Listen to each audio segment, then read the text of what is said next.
ನಮಸ್ಕಾರ ಗೆಳೆಯರೇ, ನೀವು ನೋಡ್ತಾ ಇದ್ದೀರಾ ಹಳ್ಳಿ ಹೈದ ಯೂಟ್ಯೂಬ್ ಚಾನಲ್. ಆತ್ಮೀಯ ಗೆಳೆಯರೇ, ಇವತ್ತಿನ ಈ ವಿಡಿಯೋದಲ್ಲಿ ಕರ್ನಾಟಕ ರಾಜ್ಯ ಸರ್ಕಾರಿ ನೌಕರರ ಸಂಘದ ವತಿಯಿಂದ ನೌಕರರ ಮಕ್ಕಳಿಗಾಗಿ ಪ್ರತಿಭಾ ಪುರಸ್ಕಾರಕ್ಕಾಗಿ ಆನ್ಲೈನ್ ಮೂಲಕ ಅರ್ಜಿಗಳನ್ನು ಕರೆದಿದ್ದಾರೆ. ಯಾವ ಇಲಾಖೆಯಲ್ಲಿ ಕೆಲಸ ಮಾಡುವಂತಹ ಸರ್ಕಾರಿ ನೌಕರರು ತಮ್ಮ ಮಕ್ಕಳಿಗೆ ಈ ಪ್ರತಿಭಾ ಪುರಸ್ಕಾರವನ್ನು ಪಡೆಯಲು ಅರ್ಹರು ಮತ್ತು ಯಾವ ದಾಖಲಾತಿಗಳು ಬೇಕು ಮತ್ತು ನಿಮ್ಮ ಮಕ್ಕಳು ಎಷ್ಟು ಅಂಕಗಳನ್ನು ಪಡೆದಿರಬೇಕು ಎಂಬುದರ ಸಂಪೂರ್ಣವಾದಂತಹ ಮಾಹಿತಿಯನ್ನು ಈ ವಿಡಿಯೋದಲ್ಲಿ ತಿಳಿದುಕೊಳ್ಳೋಣ.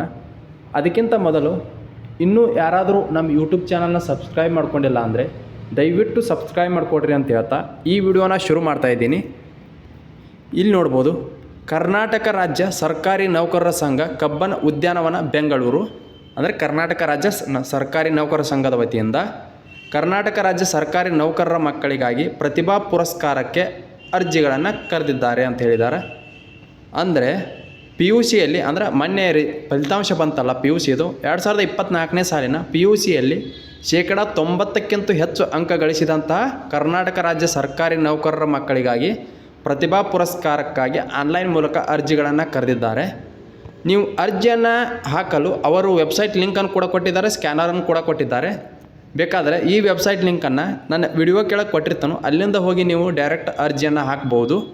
ಮತ್ತು PUCಯಲ್ಲಿ ಅತಿ ಹೆಚ್ಚು ಅಂಕ ಗಳಿಸಿದಂಥ ವಿದ್ಯಾರ್ಥಿಗಳ, ಅಂದರೆ ಸರ್ಕಾರಿ ನೌಕರರ ಮಕ್ಕಳ, ನೀವು ಈ ಪ್ರತಿಭಾ ಪುರಸ್ಕಾರಕ್ಕೆ ಅರ್ಜಿ ಸಲ್ಲಿಸಲು ಕೊನೆಯ ದಿನಾಂಕ ಯಾವಾಗ ಅಂತ ನೋಡೋದಾದ್ರೆ 15/5/2024 ಕೊನೆಯ ದಿನಾಂಕ ಆಗಿರ್ತದೆ. ಅಂದರೆ ಕೇವಲ 15 ದಿನಗಳವರೆಗೆ ಕಾಲಾವಕಾಶವನ್ನು ಮಾತ್ರ ನೀಡಿದ್ದಾರೆ.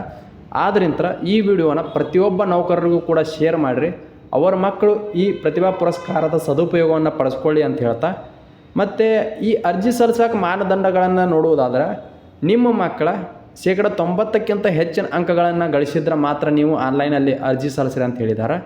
ಮತ್ತು ಅರ್ಜಿ ಸಲ್ಲಿಸುವ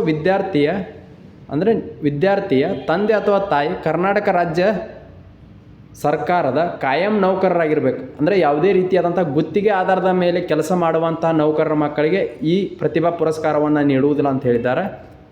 ಮತ್ತು ನೀವು ಸರ್ಕಾರಿ ನೌಕರರ ಸಂಘದ ಸದಸ್ಯರಾಗಿದ್ದರೆ ಈ ಪ್ರತಿಭಾ ಪುರಸ್ಕಾರಕ್ಕೆ ಅರ್ಜಿ ಸಲ್ಲಿಸಲು ಅರ್ಹರಿರ್ತೀರಿ. ಮತ್ತು ನೀವು ಸಂಘದ ನಿಗದಿಪಡಿಸಿರುವಂಥ ಅರ್ಜಿ ನಮೂನೆಯನ್ನು ತೆಗೆದುಕೊಂಡ ಸಂಘದ ಜಿಲ್ಲಾ ತಾಲೂಕಾ ಯೋಜನಾ ಖಾತೆ ಅಧ್ಯಕ್ಷರಂತಿರ್ತಾರೆ. ಪ್ರತಿಯೊಂದು ಜಿಲ್ಲೆಗೂ ತಾಲೂಕಿಗೂ ಯೋಜನೆ ಖಾತೆ ಅಧ್ಯಕ್ಷರಂತಿರ್ತಾರೆ. ಅಥವಾ ಬೆಂಗಳೂರು ನಗರ ರಾಜ್ಯ ಪರಿಷತ್ ಸದಸ್ಯರಂತರ ದೃಢೀಕರಣ ಮಾಡ್ಕೊಂಡ, ಅಂದರೆ ಅದಕ್ಕೆ ಸಿಗ್ನೇಚರನ್ನು ಮಾಡ್ಕೊಂಡ ನೀವು ಆನ್ಲೈನಲ್ಲಿ ಅಪ್ಲೋಡ್ ಮಾಡೋದು ಕಡ್ಡಾಯವಾಗಿರ್ತದೆ. ಈ ಅರ್ಜಿ ಹಾಕೋದು ಮುಂದೆ ನಿಮ್ಗೆ ಅಲ್ಲಿ ಕೇಳ್ತೈತಿ, ಅಲ್ಲಿ ಹಾಕಬೇಕಾಗೈತಿ. ಮತ್ತು ನೀವೇನಾದರೂ ನಿಗಮ, ಮಂಡಳಿ, ಪ್ರಾಧಿಕಾರ, ವಿಶ್ವವಿದ್ಯಾಲಯ, ಖಾಸಗಿ ಹಾಗೂ ಅನುದಾನಿತ ವಿದ್ಯಾಸಂಸ್ಥೆ ಒಳಗೆ ಸರ್ಕಾರಿ ಬಿಟ್ಟು ಹೊರತುಪಡಿಸಿ ನಿಗಮ ಆಗಿರ್ಬೋದು, ಮಂಡಳಿ ಆಗಿರ್ಬೋದು, ಪ್ರಾಧಿಕಾರ ಆಗಿರ್ಬೋದು, ವಿಶ್ವವಿದ್ಯಾಲಯ, ಖಾಸಗಿ ಹಾಗೂ ಅನುದಾನಿತ ವಿದ್ಯಾಸಂಸ್ಥೆ ಒಳಗೆ ಕೆಲಸ ಮಾಡ್ತಿದ್ರೆ ಅಂದ್ರೆ ನಿಮ್ಮ ಮಕ್ಕಳ ಈ ಪ್ರತಿಭಾ ಪುರಸ್ಕಾರವನ್ನು ಪಡೆಯಲು ಅರ್ಹರಲ್ಲ. ಅಂದರೆ ನೀವು ಇದಕ್ಕೆ ಅರ್ಜಿ ಸಲ್ಲಿಸುವಂತಿಲ್ಲ ಅಂತ ಹೇಳಿದ್ದಾರೆ. ಮತ್ತು ಅಲ್ಲಿ ಕೋರಿರುವಂಥ ಅರ್ಜಿ ಸಲ್ಲಿಸೋದು ಮುಂದೆ ಯಾವ ದಾಖಲಾತಿಗಳನ್ನು ಕೇಳ್ತೈತಲ್ಲ ಅವೆಲ್ಲ ದಾಖಲಾತಿಗಳನ್ನು ಅಪ್ಲೋಡ್ ಮಾಡುವುದು ಕಡ್ಡಾಯವಾಗಿರ್ತೈತಿ. ಒಂದು ವೇಳೆ ನೀವು ಅಪ್ಲೋಡ್ ಮಾಡದೇ ಇದ್ದಲ್ಲಿ ನಿಮ್ಮ ಅರ್ಜಿ ತಿರಸ್ಕೃತ, ಅಂದರೆ ರಿಜೆಕ್ಟ್ ಆಗೋ ಚಾನ್ಸಸ್ ಇರ್ತೈತೆ ಅಂತ ಕೂಡ ಹೇಳಿದ್ದಾರೆ. ಮತ್ತು ವಿಶೇಷ ಸೂಚನೆ ಏನು ಕೊಟ್ಟಿದ್ದಾರೆ ಅಂದ್ರೆ SSLC ರಿಸಲ್ಟ್ ಈಗಾಗಲೇ ಬಂದಿಲ್ಲ, ನಿಮ್ಗೆ ಗೊತ್ತಿರುವಂಥ ವಿಷಯ. ಇನ್ನು 15 ದಿನದೊಳಗೆ SSLC ಫಲಿತಾಂಶ ಕೂಡ ಪ್ರಕಟವಾಗ್ತೈತಿ.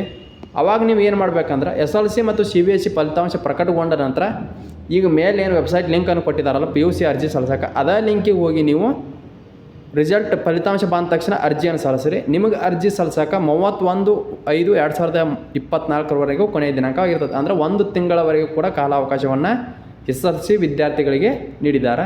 ಆದರೆ PUC ವಿದ್ಯಾರ್ಥಿಗಳಿಗೆ ಕೇವಲ 15 ದಿನಗಳವರೆಗೂ ಮಾತ್ರ ಕಾಲಾವಕಾಶವನ್ನು ನೀಡಿದ್ದಾರೆ. ಮತ್ತು ಅರ್ಜಿ ಸಲ್ಲಿಸೋದು ಮುಂದೆ ಏನಾದರೂ ತೊಂದರೆಗಳು ಉಂಟಾದವು ಅಂದ್ರೆ ನೀವು ಅವ್ರ ಫೋನ್ ನಂಬರನ್ನು ಕೂಡ ಕೊಟ್ಟಿದ್ದಾರೆ, ಇಲ್ಲಿ ನೋಡ್ಕೋಬೋದು. ಆ ಫೋನ್ ನಂಬರ್ಗೆ ಕಾಲ್ ಮಾಡಿ ನೀವು ಹೆಚ್ಚಿನ ಮಾಹಿತಿಯನ್ನು ಕೂಡ ಪಡ್ಕೊಳ್ಬೋದು. ಮತ್ತು ಅರ್ಜಿ ಸಲ್ಲಿಸುವ ತೊಂದರೆ ಮತ್ತು ಪರಿಹಾರವನ್ನು ಕೂಡ ನೀವು ಕಂಡುಕೊಳ್ಬೋದು.